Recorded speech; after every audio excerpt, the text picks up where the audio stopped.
O bishi katong ikaw ni kapila man ka. Katong nag-join ko sa Miss Gimaasim, sulod ko sa top 5 ako ang nagitawag niya. F ng top. Niya. Tough.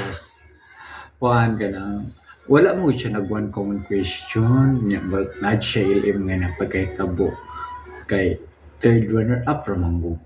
Ambot na nga na third runner-up pero kung one common question ba to nila, hindi siya nakuhantayan na kaon siya naku ang crown. Kanya kung kuan basig kung atong buhaton basig si runner up yapon ka. Sa katong time.